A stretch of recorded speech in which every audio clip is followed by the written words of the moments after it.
नमस्कार, मैं doctor Jaya Sharma, director of Noble IVF and Rajmata hospital.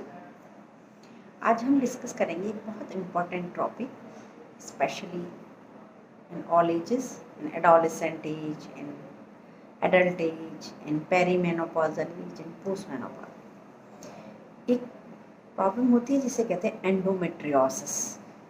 आज मैं आपको बताऊंगी ये एंडोमेट्रियोसिस क्या होता है, क्योंकि इसे मेडिकल टर्म में, हिंदी टर्म में बताना बड़ा मुश्किल है। एंड मेडिकल टर्म्स में इसको एंडोमेट्रियम बोलते हैं, यूट्रस की जो लाइनिंग होती है जिससे हर महीने वो हार्मोन्स के द्वारा बनती है, और जब हार्मोन्स कम होते हैं तो वो टूट के झड़ती है, जैसे हम मेंसेस या पीरियड्स बोलते हैं। तो जो एंडोमेट्रियल की लाइनिंग है उसके कुछ टिश्यू एंडोमेट्रियम के ट्यूब्स के थ्रू, क्योंकि ट्यूब्स एंडोमेट्रियम में खुलती हैं, ट्यूब्स के थ्रू वो हमारे पेट में ओवरीज के ऊपर कुछ पार्ट ऑफ एंडोमेट्रियोसिस ट्रिप करता है। कुछ पार्ट जो झिल्ली है, लाइनिंग है, उसका कभी कभी जो लाइनिंग हर महीने बन रही है उसका कुछ पोर्शन यूट्रस की दीवार में अंदर घुसता है, कुछ पोर्शन उसका ओवरीज के ऊपर जाता है जो कि सिस्ट बनाता है, जिसको एंडोमेट्रियल सिस्ट बोलते हैं।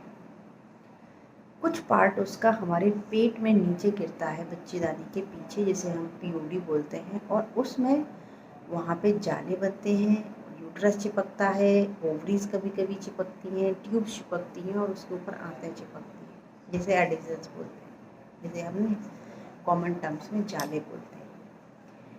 तो ये कैसे होता है?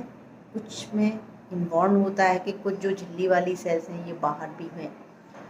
कभी कभी पेशेंट्स में जब मेंसेस शुरू होते हैं तो कुछ मेंसेस का पार्ट ट्यूब्स के थ्रू हमारे, जिसको रेट्रोग्रेड मेंस्ट्रुएशन बोल, रेट्रोग्रेड मतलब उल्टा, तो नीचे आना चाहिए तो थोड़ा सा ऊपर जाता है।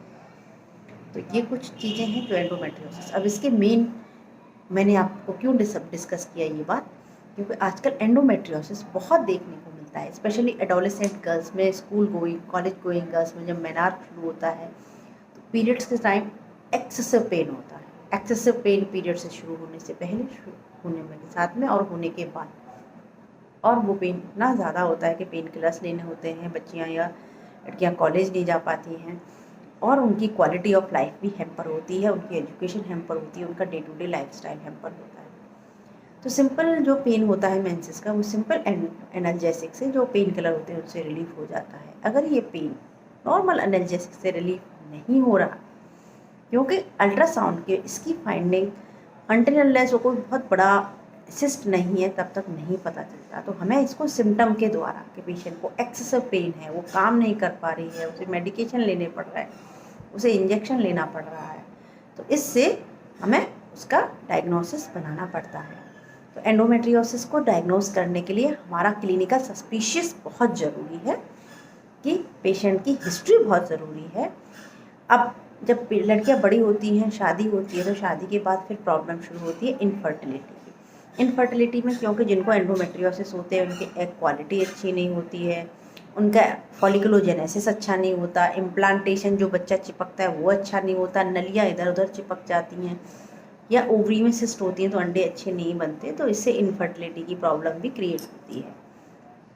तो पेन हो गया, इनफर्टिलिटी हो गई, पेरीमेनोपॉजल, जब कभी कभी प्रेगनेंसी भी हो जाती है, 2-3 बच्चे भी हो जाते हैं, तो उसके बाद पेरीमेनोपॉजल एज ग्रुप में हेवी ब्लीडिंग या heavy pain, severe pain during menses होता है, जिसे हम पेरीमेंस्ट्रुअल डिस्मेनोरिया बोलते हैं। तो इसमें ये सबसे पहले इसका clinical suspicious, then diagnosis, then particular treatment is very important.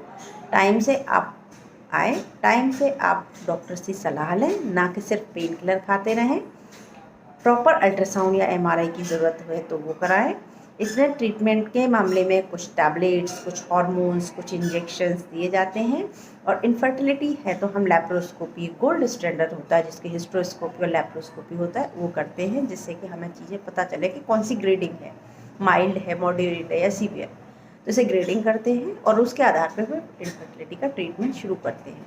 तो एंडोमेट्रियोसिस एक एनिग्मेटिक डिसीज़ है, एक पेनफुल डिसीज़ है, एक प्रोग्रेसिव डिसीज़ है, and it hampers the quality of life. So be aware, और इस पर हमें सबको सस्पिशन होना चाहिए और टाइमली क्वालिफाइड डॉक्टर से मिलना चाहिए कि अगर कोई दिक्कत है तो। Thank you very much.